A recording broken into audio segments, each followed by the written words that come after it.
नमस्कार साथियों, स्वागत है आप सभी का आपके अपने YouTube चैनल प्रतियोगिता क्लासेस में। हम लोग बायोलॉजी का रिवीजन कर रहे थे जिसमें हम लोगों ने संघ शुरू किया था। आज इस संघ का अंतिम संघ कार्डेटा संघ, जिसमें अंतिम भाग स्तनधारी वर्ग पढ़ना है। आज इस पूरे संघ का समापन हो जाएगा। इसके बाद हम लोग एक कंप्लीट वीडियो बना लेंगे और एक मैराथन क्लास या वन शॉट वीडियो हो जाएगा, जिसको आप बहुत अच्छे से देख करके रिवीजन कर लीजिएगा और इस प्रकार से ये पूरा समाप्त हो जाएगा। इसके बाद हम लोग पादप जगत का वर्गीकरण पढ़ेंगे। तो आइए देखते हैं हम लोग स्तनधारी यानी मैमल्स।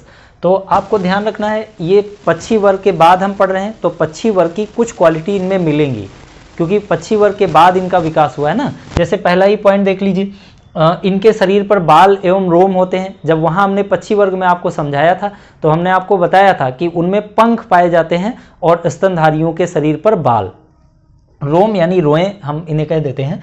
तो पूरे शरीर पर बाल होंगे, यानी जो स्तनधारी वर्ग के होंगे इनकी कुछ खासियत हैं। जैसे इनके बाहरी कान होंगे, कर्ण पल्लो बोला जाता है ना, तो इनके बाहरी कान होंगे, जो ये कर्ण पिन्ना या कर्ण पल्लो आप बोल सकते हैं, जो आप बाहरी कान देख रहे हैं। तो स्तनधारी वर्ग के बाहरी कान और उनके शरीर पर बाल पाए जाते हैं। ये बच्चे देते हैं, इसलिए इनको जरायुज बोला जाता है। जरायुज जो अंडे देते हैं उन्हें अंडज बोला जाता है। वो पक्षियों में आपने पढ़ा होगा, हमने आपको समझाया होगा। एक कॉमन बात है, इन दोनों के जो इन दोनों का ब्लड है वार्म ब्लड यानी गर्म खून होता है। ये आपको ध्यान रखना है। पक्षी वर्ग और मानव यानी स्तनधारी वर्ग में जो ब्लड है वो गर्म खून होता है। ये थोड़ा सा आपको ध्यान रखना है। इनकी त्वचा पर स्वेद एवं तेल ग्रंथियां पाई जाती हैं। स्वेद मतलब पसीना। तो देखिए, जो मानव हैं इन्हीं पर पसीना आता है। कभी आपने छिपकली या मछली या इन सब चीज़ों के जीवों पर पसीना आते आपने नहीं देखा होगा, क्योंकि स्तनधारी वर्ग में ही पसीना आता है। और तेल ग्रंथियां, जैसे आप कभी सोकर उठते हैं तो आप देखते हैं कि आपके चेहरे पर ऑयली, यानी कई लोगों को सुना भी होगा कि कहते हैं कि हमारी स्किन ऑयली है।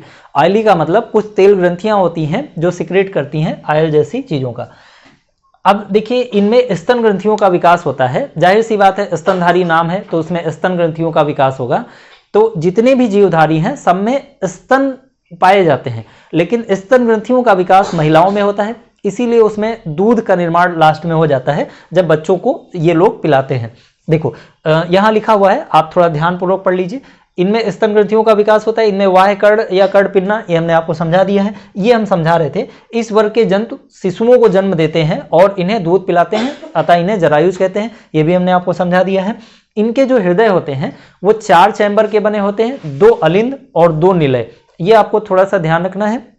हम लोग हाई स्कूल में या अभी इसी के आगे जब पढ़ेंगे तो हम हृदय के बारे में डिटेल में पढ़ेंगे बहुत अच्छे से। उसमें आपको बताएंगे कि 2 अलिंद और 2 निलय होते हैं और कैसे काम करते हैं, पूरी क्रियाविधि इनकी समझेंगे। इस वर्ग के जो प्राणी होते हैं वो जल, स्थल और वृक्षों तीनों पर रह सकते हैं, जैसे हमने पक्षी वर्ग में आपको समझाया था। या कार्डेटा संघ पूरा जितना भी है उनमें सब में ये खासियत है कि जल, स्थल और वृक्षों पर रहने में सक्षम है। स्तनधारी वर्ग को 3 उप वर्गों में बांटा गया है। इसको थोड़ा ध्यान रखना, यहाँ से क्वेश्चन बने हैं कंपटीशन वगैरह में। प्रोटोथीरिया, मेटाथीरिया और यूथीरिया। इनके नाम से ही हम समझ सकते हैं। प्रो मतलब प्रथम वर्जन यानी पहला वर्जन। जैसे मोबाइल के आप वर्जन देखते हैं तो पहले जो मोबाइल आता है उसे प्रो, मैक्स इस प्रकार करके नाम दिया जाता है। तो प्रो यानी पहले, यानी पहली स्टेज जो होगी वो प्रो होगी। और मेटा स्टेज मतलब मध्य की होती है। और यूथेरिया मतलब लास्ट की, सच्चा। यूथेरिया का मतलब जो रियल में मतलब होगा, सच्चा होगा, ट्रू होगा, वो यूथेरिया। इस प्रकार आप थोड़ा सा इन चीज़ों को समझना। जब कोशिका हम आपको पढ़ाएंगे तो हम आपको पूरा इसी प्रकार से पढ़ाएंगे, प्रोकैरियोटिक, मीजोकैरियोटिक और यूकैरियोटिक। यूकैरियोटिक मतलब सच्ची कोशिका, मतलब जो रियल में कोशिका है, मतलब उसमें सारे अंगों का विकास हो जाएगा। इसी प्रकार इसको भी हम डिवाइड कर सकते हैं। प्रोकैरियोटिक मतलब इस वर्ग की स्टार्टिंग पोजीशन, स्टार्टिंग अवस्था। मेटाथीरिया मतलब बीज की अवस्था। और यूथीरिया मतलब सच्ची स्टेज, मतलब रियल में पूर्ण विकसित, यही स्टेज होता है। यूथेरिया वाली पूर्ण विकसित स्टेज होती है। इस प्रकार से नाम को रिलेट करके देखो, अगर आपको बायो समझना है तो इनके वर्णों को अच्छे से कमांड बनाना पड़ेगा। इनके वर्णों पर अगर आपकी अच्छी कमांड नहीं होगी तो आपको बायो बहुत परेशान करेगी। हम पूरी बायो की सीरीज में प्रयास यही करेंगे कि इनके शब्दों को बहुत अच्छे से समझा जाए।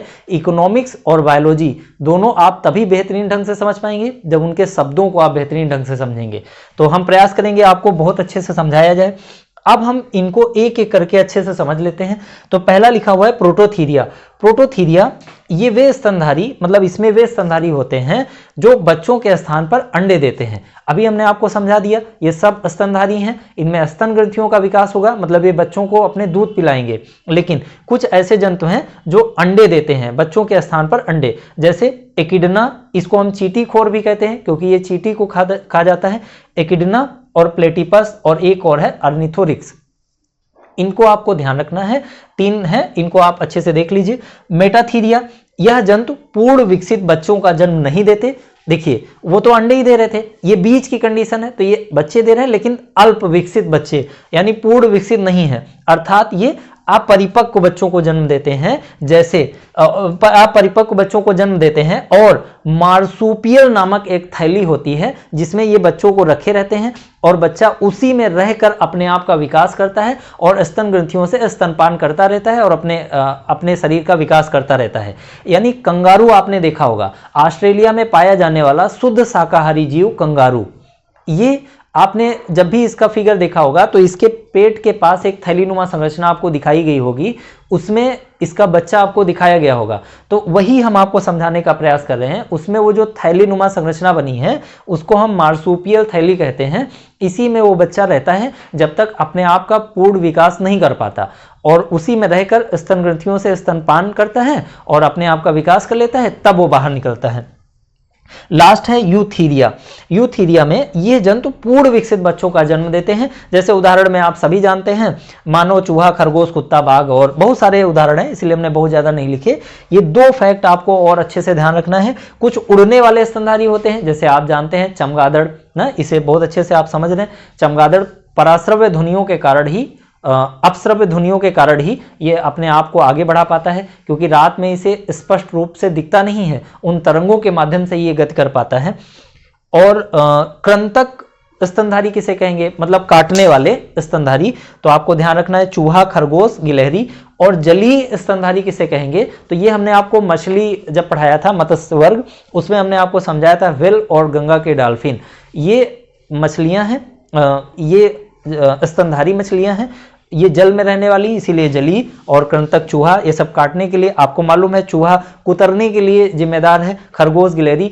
अगर ये चूहा कुतरे ना, मतलब किसी चीज को काटे ना, तो इसके दांत तीव्र गति से बढ़ना शुरू हो जाएंगे और ये खत्म हो जाएगा अपने दांतों के अनियमित या तीव्र गति से बढ़ने के कारण।